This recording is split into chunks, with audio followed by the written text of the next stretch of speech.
Assalamualaikum warahmatullahi wabarakatuh. Perkenalkan, saya Syifa Adila Sarwat Muzaki dengan NIM 222-10012.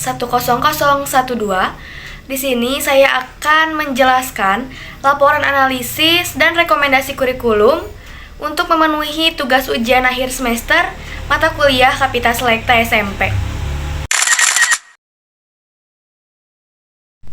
Di sini saya mengangkat judul Sistem Bilingualisme dalam Penerapan Kurikulum Pembelajaran Bahasa. Penulisan ini bertujuan untuk menganalisis sistem dwibahasa atau bilingualisme yang diterapkan pada kurikulum pembelajaran bahasa di Brunei Darussalam dan untuk mengetahui efektivitas bila mana sistem bilingualisme diterapkan pada kurikulum pembelajaran bahasa di Indonesia. Bahasa Indonesia merupakan bahasa pengantar pendidikan di semua jenis jenjang pendidikan, mulai dari pendidikan dasar, menengah, hingga pendidikan tinggi. Kurikulum bahasa Indonesia yang digunakan di SMP saat ini adalah kurikulum merdeka. Walaupun masih banyak sekolah-sekolah yang menggunakan kurikulum 2013. Berbeda dengan sistem pendidikan di Indonesia, utamanya pada bahasa, saya menemukan wawasan baru ketika mengikuti seminar internasional Leicon 4 kemarin, bahwasanya di negara Brunei Darussalam sejak tahun 1984 sudah menanamkan sistem dwibahasa atau bilingualisme, di mana mereka menggunakan dua bahasa dalam pembelajaran bahasa, yakni bahasa Melayu dan bahasa Inggris. Hal ini cukup menarik bagi saya untuk mengangkat judul pada tulisan ini.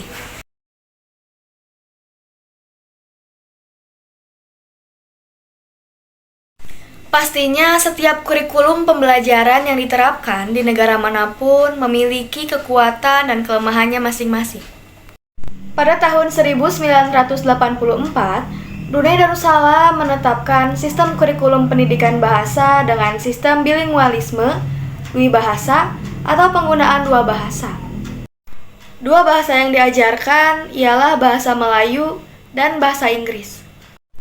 Bahasa Melayu digunakan dalam berbagai mata pelajaran, sedangkan bahasa Inggris kemudian dijadikan sebagai media pada beberapa mata pelajaran, seperti mata pelajaran sains, matematika, dan mata pelajaran inti lainnya.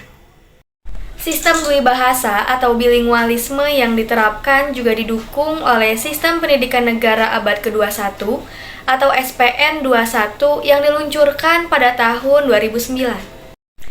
Sedangkan dalam pembelajaran bahasa Indonesia, peserta didik akan mempelajari 4 keterampilan berbahasa, yakni keterampilan menyimak, keterampilan berbicara, keterampilan membaca, dan keterampilan menulis.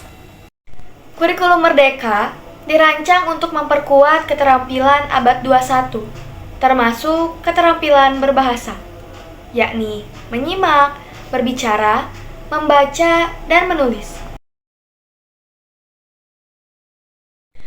Menurut teori behavioristik, belajar merupakan proses perubahan tingkah laku karena adanya rangsangan dan juga tanggapan.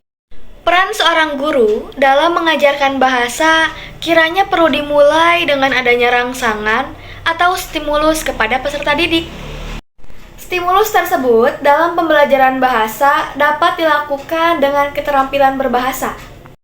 Apabila telah memberikan stimulus melalui 4 keterampilan berbahasa tersebut, kiranya peserta didik dapat diarahkan dalam mempraktikkan keterampilan berbahasa tersebut dalam berkomunikasi, baik secara lisan maupun tulisan.